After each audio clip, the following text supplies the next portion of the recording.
নমস্কার, Bengali film review চ্যানেলের তরফ থেকে আপনাদের সকলকে সুস্বাগতম। আজ আমরা রিভিউ করব তথাগত মুখার্জি পরিচালিত ছবি পারিয়ানিয়া। ছবির বিষয়বস্তু সম্পর্কে কম বেশি আপনারা সকলেই জানেন যারা ট্রেলার দেখেছেন, কারণ গল্পটি হচ্ছে খুব সাদামাটা। আপনাদের গল্পটা ছোট করে দাও যদি বলি, যে একটি ছোট্ট বাচ্চা কুকুর অ্যাক্সিডেন্ট হচ্ছে, তার সঙ্গে ইমোশনালি অ্যাটাচমেন্ট ছিল বিক্রম চ্যাটার্জি। তারপর থেকে যত স্ট্রিট ডগদের উপর অত্যাচার হয় তার বিরুদ্ধে সে রিভেঞ্জ নেয়। আখেরে কেন রিভেঞ্জ নিচ্ছে, শেষ পর্যন্ত কি এই অত্যাচারের কোনো প্রতিকার সে করতে পারছে, জানতে হলে ছবি ঘরে গিয়ে ছবিটি দেখতে হবে। ছবির কাস্ট অ্যান্ড ক্রুতে আছে অম্বরীশ ভট্টাচার্য, শ্রীলেখা মিত্র, এবং মূল ভূমিকায় যদি আছে সে হচ্ছে বিক্রম চ্যাটার্জি। অ্যান্টাগনিস্টের ভূমিকা এখানে অভিনয় করেছে সৌম্য মুখার্জি। এছাড়া রয়েছে অনঙ্গনা রয় এবং আরো সাপোর্টিং ক্যারেক্টার। ছবির কিছু পজিটিভ পয়েন্ট নিয়ে আলোচনা করতে গেলে প্রথমেই যেটা বলতে হবে, যে এই ধরনের একটা স্টোরিকে বাঁচার জন্য আমাদের বাংলা সিনেমা কেন, ওয়ার্ল্ড সিনেমাতে এই জাতীয় ছবি অর্থাৎ পশু কেন্দ্রিক কোনো ছবি কিন্তু খুব বেশি হয় না। ফলত এরকম একটা অ্যাটেম্প্ট বাংলা থেকে নেওয়া হয়েছে, এটি একটা বড় পজিটিভ দিক। সেকেন্ডলি হচ্ছে যেভাবে প্রত্যেকটা ক্যারেক্টারকে ডিজাইন করা হয়েছে, প্রত্যেকে ভালো। বিক্রম চ্যাটার্জি খুব ভালো অভিনয় করেছে, কিন্তু বলার মতন জায়গা যেটা হচ্ছে সেটা হচ্ছে সৌম্য মুখার্জি। অর্থাৎ সৌম্য এখানে যেভাবে কাজটা করেছে অ্যাজ এ অ্যান্টাগনিস্ট, তাকে যেভাবে ডিজাইন করা হয়েছে সে কোথাও যেন একটু সাইকিয়াট্রিক, কারণ সে এই ভায়োলেন্সটাকে পছন্দ করে। সেটাকে যেভাবে এস্টাবলিশ করা হয়েছে সেটাই কিন্তু অসাধারণ। এরপর আমি যদি বলি, এই ছবিটির মূল হচ্ছে যে অ্যাকশন সিকোয়েন্স।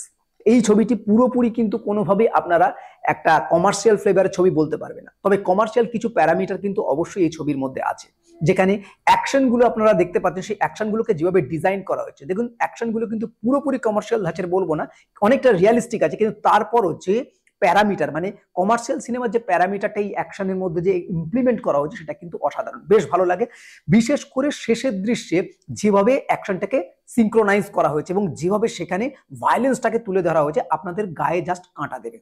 এই ছবিতে বিক্রম চ্যাটার্জির যে লুকসটা দেওয়া হয়েছে সেটা কিন্তু প্রশংসার যোগ্য, কারণ বিক্রম চ্যাটার্জিকে দেখলেই বোঝা যাচ্ছে যে এই ছবির জন্য সে নিজেকে যেভাবে প্রিপেয়ার করেছে সেটা কিন্তু ভয়ঙ্কর। কারণ তার চরিত্রের মধ্যে যে জিনিসটা আমরা বেরিয়ে আসছে, তার যে ফিজিক্যাল ডেভেলপমেন্ট গুলো, সেটা তার চরিত্রের সঙ্গে একদম সাযুজ্যপূর্ণ।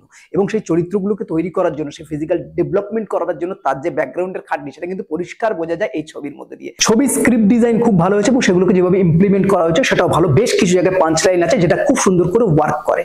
এবং সবচেয়ে বড় কথা, টেকনিক্যাল পার্টের দিক দিয়ে যদি বলি, ব্যাকগ্রাউন্ড মিউজিক কিন্তু বেশ ভালো।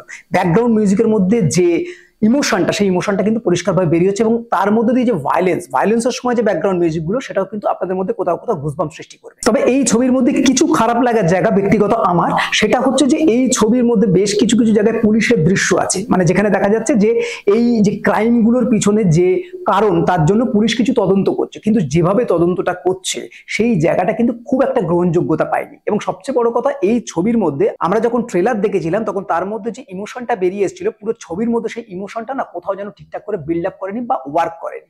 এই জায়গাগুলো হচ্ছে এই ছবির কিছু খারাপ দিক। বাকি এতটুকু বলবো যে ছবিটিকে যেভাবে মেকিং করা হয়েছে ইয়াংস্টারদের জন্য খুবই ভালো এবং সকলে এনজয় করবে। ভায়োলেন্স যারা পছন্দ করে তারা তো অনেক বেশি এনজয় করবে, এবং ফুল মেইনস্ট্রিম সিনেমা না হলেও মেইনস্ট্রিম সিনেমার যে ফ্লেভার সেটা কিন্তু অনেকটাই পাবেন। তবে রিয়ালিস্টিক যে অ্যাপ্রোচ রয়েছে এই সিনেমার মধ্যে এবং যে অ্যাকশন সিকোয়েন্সের মধ্যে যে রিয়ালিস্টিক অ্যাপ্রোচ, সেটা কিন্তু আপনারা ভালো করে ছুঁতে পারবেন এবং সেটাকে আপনারা ভালো করে এনজয় করতে পারবেন। তাই অবশ্যই সিনেমা ঘরে গিয়ে অবশ্যই ছবিটি দেখুন এবং দেখার পর কেমন লাগলো কমেন্ট করে জানান। এই হলো ওভারঅল রিভিউ। এরকম নতুন নতুন রিভিউ জানতে বেঙ্গলি ফিল্ম রিভিউজ দেখতে থাকুন। আপনাদের গুরুত্বপূর্ণ মতামত আমাদের কমেন্ট বক্সে অবশ্যই জানাবেন। বেঙ্গলি ফিল্ম রিভিউজ সোশ্যাল মিডিয়াতে সব জায়গায় অ্যাভেলেবেল আছে, আপনারা সেখানে আমাদের ফলো করতে পারেন। বাংলা সিনেমাকে এগিয়ে রাখুন, বাংলা সিনেমার পাশে থাকুন। Thanks for watching.